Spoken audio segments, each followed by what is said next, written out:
नमस्कार, मैं प्रद्युमन जोशीला नलवा। आज बात करेंगे कुरुक्षेत्र लोकसभा क्षेत्र की। कुरुक्षेत्र लोकसभा क्षेत्र हरियाणा की राजनीति में अपना एक विशेष स्थान रखता है।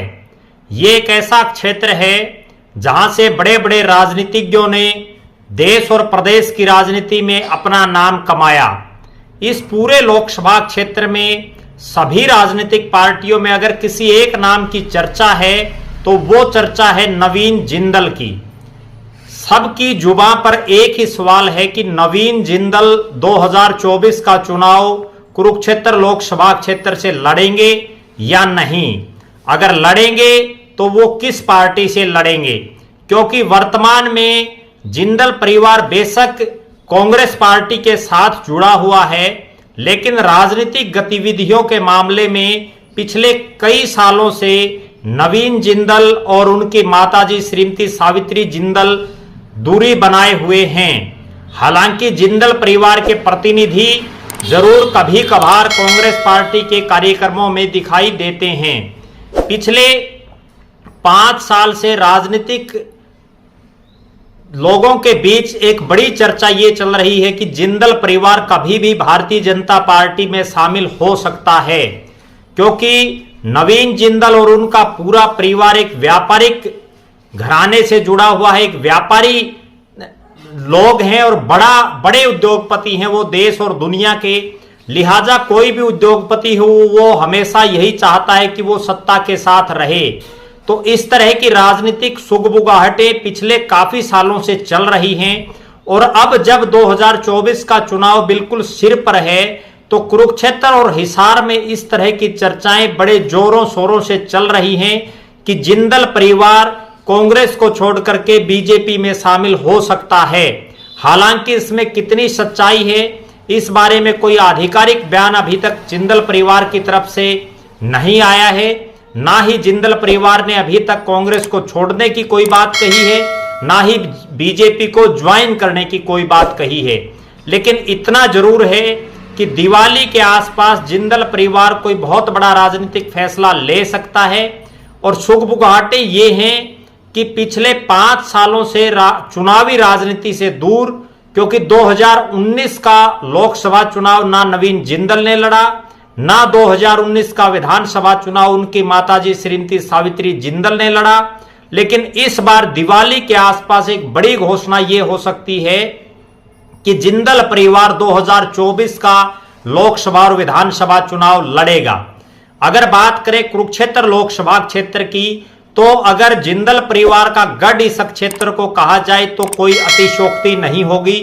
हिसार जिले के नलवा गांव से लगभग 200 किलोमीटर दूर जाकर के ओम प्रकाश जिंदल ने इस क्षेत्र में विजयश्री की पताका फहराई। सर्वप्रथम ओम प्रकाश जिंदल ने 1996 में हरियाणा विकास पार्टी की टिकट पर कुरुक्षेत्र के इस ऐतिहासिक धरती से चुनाव लड़ा और उन्होंने भारी बहुमत से जीत हासिल की। उसके बाद 2 चुनाव 1998 और 1999 में यहां से कैलाशो सैनी सांसद रही। 2004 में एक बार फिर से जिंदल परिवार का दौर इस लोकसभा क्षेत्र में आया और 2004 और 2009 में ओम प्रकाश जिंदल जी के बेटे नवीन जिंदल यहां से कांग्रेस पार्टी की टिकट पर बड़े भारी बहुमत से जीत करके संसद में पहुंचे। उसके बाद 2014 का लोकसभा चुनाव नवीन जिंदल ने लड़ा, लेकिन वो तीसरे स्थान पर रहे। हालांकि मामूली अंतर रहा दूसरे और तीसरे स्थान पर, लेकिन वो चुनाव हार गए। 2014 का चुनाव हारते ही चूंकि केंद्र में नरेंद्र मोदी के नेतृत्व में भारतीय जनता पार्टी की सरकार बन गई और जिंदल परिवार राजनीतिक रूप से दूरी बनाना उन्होंने शुरू कर दिया। 2014 में ही कुछ समय बाद विधानसभा के चुनाव में नवीन जिंदल की माताजी श्रीमती सावित्री जिंदल हिसार से विधानसभा का चुनाव हार गई और उसके बाद पिछले लगभग 9.5 साल से राजनीतिक रूप से जिंदल परिवार 9-9.5 साल से लुप्त सा दिखाई दे रहा है। जिंदल परिवार ने 2019 का विधानसभा और लोकसभा चुनाव नहीं लड़ा। अब कयास ये लगाए जा रहे हैं कि 2024 का चुनाव नवीन जिंदल कुरुक्षेत्र से लड़ेंगे, लेकिन वो किस पार्टी से लड़ेंगे ये अभी तक तय नहीं हो पाया है। कुरुक्षेत्र की धरती पर, कुरुक्षेत्र के राजनीतिक हलकों में यही चर्चा है कि नवीन जिंदल बीजेपी से चुनाव लड़ेंगे, नवीन जिंदल कांग्रेस से चुनाव लड़ेंगे, या नवीन जिंदल क्या करेंगे, ये भविष्य के गर्भ में है। इस पर सभी पार्टियों की निगाहें टिकी हुई हैं। ना केवल निगाहें, बल्कि कुरुक्षेत्र में हार और जीत का फैसला भी नवीन जिंदल करेंगे, इतना भी तय है। पिछले 2 चुनाव से 2014 में राजकुमार सैनी वहां से सांसद रहे बीजेपी की टिकट पर, 2019 में नायब सिंह सैनी सांसद रहे, लेकिन दोनों का ही कार्यकाल संतोषजनक नहीं है।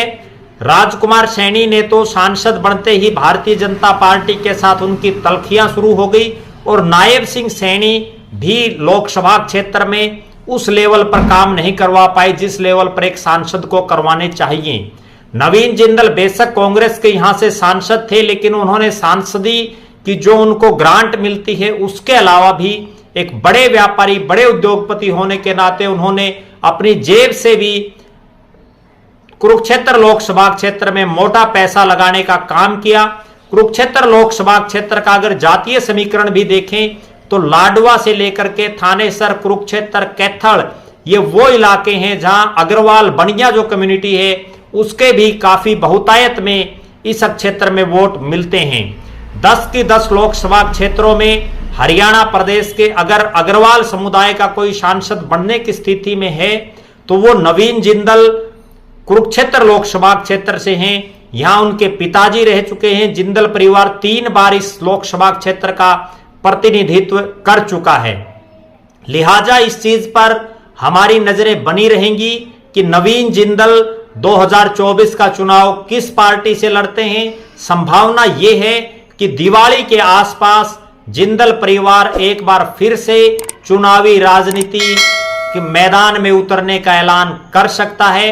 हालांकि जिंदल परिवार के जो नजदीकी हैं उनको जिंदल परिवार की तरफ से चुनावी तैयारियां करने के लिए उनको कह दिया गया है, और जो जिंदल परिवार के खासम खास लोग हैं वो लोगों से मिलना जुलना भी उन्होंने शुरू कर दिया है।